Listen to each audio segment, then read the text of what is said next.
Semua orang yang hadir di majelis taklim atau majelis zikir, dosanya diampuni. Tapi kecuali dalam hadis lain Nabi bilang illa qati'ar rahim. Kecuali orang yang memutuskan hubungan silaturahim. Orang itu ditangguhkan ampunan dosanya. Jadi pernah Nabi kumpul-kumpul, mau doa nih. Mau doa Nabi, kan mau diaminin sahabat semua.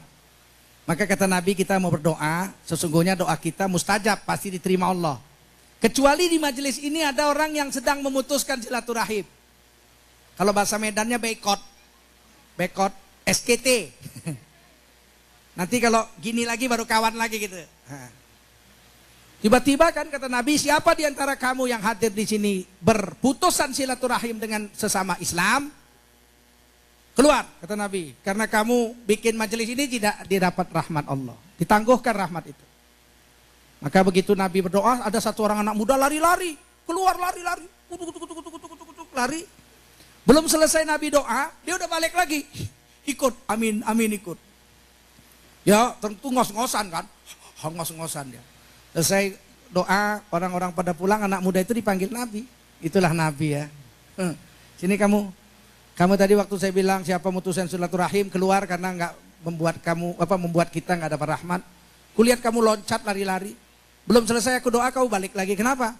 Iya Rasul, saya dengan paman saya ini berantem soal warisan. Paman saya, adik bapak saya dengan saya soal warisan berantem. Terus saya dengan dia nggak tegur sapa. Udah bertahun-tahun. Tadi begitu Rasulullah bilang, orang yang memutuskan silaturahim bikin sial. Doanya nggak diterima. Saya lari-lari ke rumah paman saya minta maaf. Saya minta maaf, saya tubruk, dia nangis juga. Rupanya sama-sama udah merasa nggak enak ya. Akhirnya saya minta maaf, dia bilang aku pun minta maaf, aku lah yang salah kata pamannya, aku lah yang salah, dua-dua tangis-tangisan. Terus dia bilang aku mau balik ke masjid, cepet-cepet dia lari lagi ke masjid, masih sempat mengaminkan doa itu. Jadi memang kita nggak boleh, 3 hari aja yang boleh. Barang siapa yang memboikot saudaranya 3 hari, kemudian mati, belum sempat kawan, dakholan nar, wajib masuk neraka 12 pas, nggak pakai kiper. Yang nendang Ruben. Jadi jangan main-main. Soal boikot ini jangan main-main. Jadi kalau kita ada sakit hati pun dengan teman-teman, apalagi sama suami, ibu marah sama suami, 2 hari aja lah. Marahnya 2 hari, hari ketiga datangi Mas. Sebetulnya saya mau marah sama Mas itu 3 bulan. Tapi karena Allah yang membolehkan 3 hari. Itu ya. Saya kan gitu juga sama istri, kadang-kadang saya marah, kasar, dia tersinggung, dia diem aja tuh, diem. Tapi saya sediain makan, tapi diem aja, kan nggak enak tuh. Udah makan, kan nggak enak 3 hari digituin. Saya 1 hari dia begitu, saya bilang ya Allah, saya doa ya Allah, kalau istri saya marah sama saya, di boikotnya saya, nanti dia mati masuk neraka ya Allah. Saya enggak, karena saya ngajakin ngomong terus. Dia panas juga tapi apa sih begini. Janganlah, saya bilang, nanti kalau saya mati kamu baru merasa kehilangan. Nanti kamu nangis di kuburan saya pun nggak manfaat lagi. Ya, jadi jangan, itu nggak boleh. Itu memang betul-betul sial itu. Sampai majelis yang dirahmati Allah, malaikat lari semua nggak mau mengamininya. Qati'ar rahim, memutuskan silaturahim nggak boleh.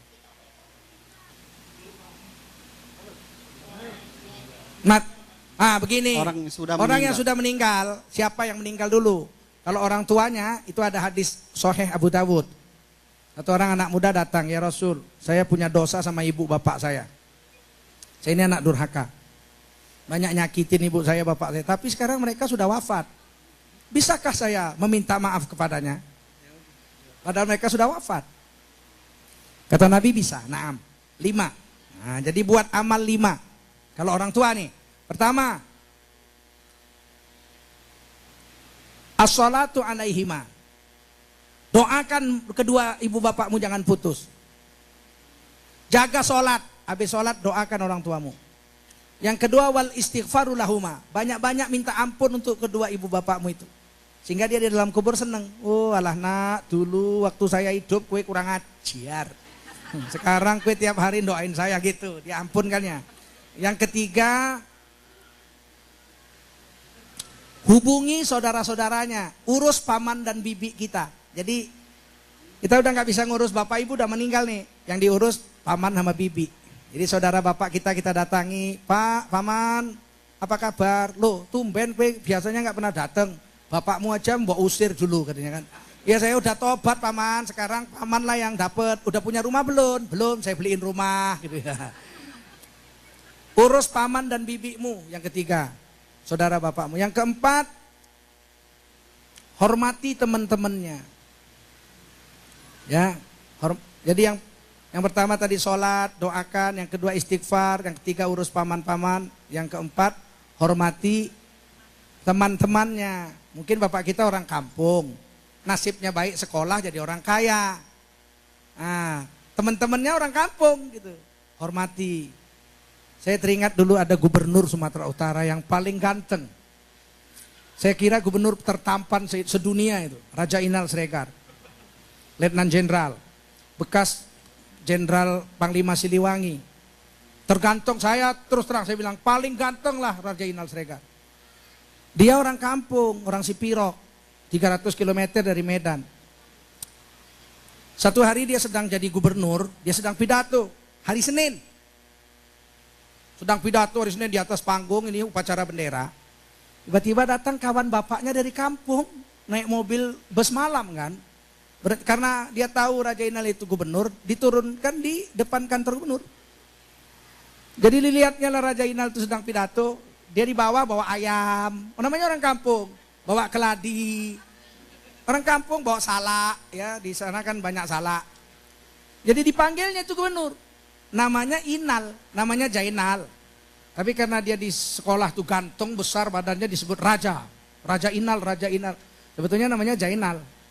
Dipanggilnya lah, Inal, Inal, Inal, aku datang ini, bawa ayam. Dia Raja Inal ini subhanallah, semoga Allah menyayangi beliau ya. Dia lihat gitu, orang kampung kawan bapaknya, dia apa dia bilangnya? Barisan istirahat, maafkan saya, ini sahabat bapak saya dari kampung. Izinkan saya turun sebentar. Turun dari panggung, kehormatan itu. Subhanallah, turun, dijumpai nih orang tua nih. Bahasa meniling lah dia. Apa kabar paman, segala macam bahasa meniling. Jadi gini paman, aku sedang kerja. Paman tidur di rumahku dulu.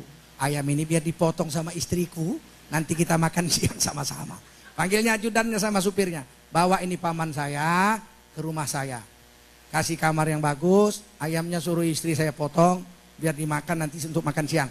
Ya paman ya istirahat dulu di rumah, nanti kita makan siang. Horas maho, pulang. Terus dia naik lagi ke panggung. Maafkan saya, diteruskan lagi upacara bendera. Saya pikir waktu itu tidak ada satu orang pun yang menghina Raja Inal, mengatakan, wah ini jenderal apa ini? Gara-gara orang kampung datang, upacara jadi ditangguh. Enggak kan? Semua merasakan, subhanallah hebat sekali, hebat sekali, hebat sekali. Oh itu ajaran Islam, oh Nabi ngasih tahu hadis Sahih Abu Dawud itu. Nah, jadi kita buat itu 4 ya, bukan 5, 4 amalan. Semoga kiranya kalau kita ada salah sama ibu bapak yang 4 itu kita buat, dosa kita diampuninya. Hadis Sahih Abu Dawud. Bagaimana kalau yang kita sakiti orang lain bukan saudara kita? Di dalam hadis ada orang yang disebut muflis. Mahual muflis, apakah orang yang muflis itu? Apakah orang yang bangkrut itu? Sahabat-sahabat bilang bangkrut itu orang yang istrinya cantik, anaknya banyak, hartanya banyak. Tiba-tiba bangkrut, usahanya habis, istrinya mati, anaknya mati, hartanya habis, dia jadi gelandangan. Kata Nabi itu bangkrut kecil. Muflisus shaghir, itu bangkrut kecil. Bangkrut besar, tahukah kamu bangkrut yang besar? Muflisul akbar, nggak ada yang tahu. Allah dan Rasul yang tahu. Kata Nabi, muflis yang besar adalah orang yang datang di hari kiamat menghadap Allah. Amalnya banyak setinggi gunung, kebaikannya. Tapi yang nagih, utang banyaknya bukan main. Saya pernah ditabok, saya pernah ditendang, saya pernah dipermalukan, uang saya pernah dirampok, segala macam. Akhirnya pahalanya itu nggak habis untuk membayari orang yang nagih. Pahalanya habis, tinggal dosa saja, yang nagih masih banyak. Akhirnya dosa orang diambil untuk dia. Dosa orang diambil untuk dia. Akhirnya dia dimasukkan ke neraka, amalnya habis, ini bangkrut besar. Oleh karena itu kalau kita punya sangkutan dengan orang, kita harus minta maaf sama orangnya. Nah kalau orangnya udah mati, misalnya kita utang sama dia $10.000 belum bayar, dia mati. Cari anaknya, istrinya, waris-waris, ahli warisnya. Nggak ketemu. Sedekah sebanyak yang kita sakiti hatinya itu. Kalau 10.000 kita sedekah 10.000. Cari masjid atau orang miskin atau ini 10.000. Niatkan, ya Allah ini untuk membayar kalau si Anu nagih nanti di hari kiamat. Ini bayarnya. Nanti dia nagih di hari kiamat, Allah yang bayar. Kalau sikap, minta maaf sama orangnya. Orangnya udah mati anaknya atau istrinya. Saya teringat film kungfu. Ya nggak apa-apa kan ngaji dari film kungfu, kalau dapat manfaat kan nggak salah. Judulnya kalau nggak salah itu yang Tai Chi Master itu si Jackie Chan. Dia itu banyak menyakiti orang kan, duel, menang terus. Ada satu orang yang guru kungfu, duel sama dia mati dibunuhnya. Duel terang-terangan, satu lawan satu, mati. Kemudian dia, anaknya dibunuh orang, istrinya dibunuh orang. Akhirnya dia gila, jalan-jalan melanglang buana sampai ke gunung, ke kampung, diselamatkan sama gadis buta. Kemudian dia sembuh dari gilanya. Terus dia datang lagi ke kota, rumahnya udah jadi anulah liar, rumput-rumput udah tumbuh di rumahnya. Tinggal pembantunya satu laki-laki yang setia. Apa yang terjadi? Didatanginya rumah guru kungfu yang dibunuhnya dalam duel itu. Diketuk pintu, dibuka, ketakutan istri guru kungfu itu kan. Mau balas dendam, mau apa? Dia enggak. Dia bilang, saya minta maaf. Izinkan saya sembahyang di depan abu jenazah suamimu. Terus dibakarnya hiyo, dia sembahyang di depan abu itu. Kemudian dia datang, dia nangis. Dia bilang sama istrinya, aku minta maaf atas kejadian yang lalu. Suamimu terbunuh dalam duel dengan aku. Maafkan aku. Kalaulah bisa aku ganti dengan nyawa, tapi nggak bisa. Aku minta maaflah kepadamu. Si perempuan ini pun nangis. Saya pikirkan, ya Allah, orang Cina aja PKI. PKI kan itu. Komunis kan. Bisa bikin film mengajarkan ajaran Rasulullah. Alangkah jauhnya dengan sinetron Indonesia. Iya. Kalau nggak zina selingkuh. Kalau nggak selingkuh nipu orang. Nggak ada pelajaran yang bisa diambil dari situ. Saya berkesan film itu ya. Subhanallah, saya pikir mereka bisa mengajarkan budi pekerti dari hadis Nabi. Kita tahu hadisnya nggak amalkan. Apa sih salahnya datang minta maaf sama orang? Dan orang yang kita minta maaf itu pun nggak nagih kok. Saya waktu kecil Pak, pernah ngambil mangga di sekolah. Ada orang jual mangga, jual makanan. Di sekolah, tetangga sekolah itu. Jadi saya ambil, memang nggak ada uang. Saya ambil aja. Saya ambil, saya makan. Nggak bayar, nyolong lah. Tapi belum balik kan, belum balik. Belum balik, masih umur SD lah SD. Saya nyolong, tapi teringat kan. Berpuluh-puluh tahun kan ingat. Pernah nyolong mangga Wawa itu. Jadi kalau jumpa Wawa itu, saya udah pandai ngaji, udah juara musabaqah tilawatil Quran. Udah jadi imam saya. Kalau sholat asar di masjid sekolah itu juga. Dia kan wadona, kue kuang soleh. Dalam hati saya, aku nyolong mangga. Mau bilang aku nyolong mana berani. Nggak berani. Pokoknya dia cerita sama anak-anaknya, iki wong soleh, cilik tapi ape, ngaji pandai. Dalam hati asal dia muji, hati saya nyengir gitu. Aku nyolong manggamu. Saya SMP pindah ke SMP Negeri 8, SMA saya SMA Negeri 4, kuliah saya di Universitas Sumatera Utara. Saya teringat, saya pernah nyolong itu. Saya datang ke rumahnya, rupanya udah mati. Wah itu sudah mati. Saya ketemu anak-anaknya, tentu kawan-kawan saya sekolah juga. Wah hebat kowe saiki wis dadi dosen. Wis hebat kowe. Aku iki nyolong mangga bapakmu. Apa yang hebat? Sambil nangis. Salah, dulu kan masih SD, belum balik, belum berdosa. Tapi saya ganti. Mangga bapak itu saya ganti, saya kasih duit, banyak duit saya kasih. Nggak ada yang mau anaknya itu. Nggak usah dibayar lah.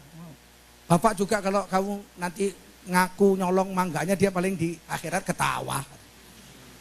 Tapi kan nggak salah kita minta maaf. Ya nggak salah. Umar bin Khattab radhiyallahu anhu, pemabuk. Dia banyak, anaknya pun dibunuhnya, ditanamnya hidup-hidup. Dia mabuk di tempat mana-mana, dia mabuk. Begitu dia masuk Islam, di tempat dia mabuk itu dia dakwah. Dia datang, orang lagi mabuk, dia datang. Saudara-saudara, kalau Anda mengucapkan la ilaha illallah, Anda sukses dunia akhirat. Sesungguhnya Islam itu bagus, begini, begini, begini, begini. Ya udahlah, udah ngerti kami. Oh, dulu aku mabuk sini 2 jam, dakwahnya harus 2 jam.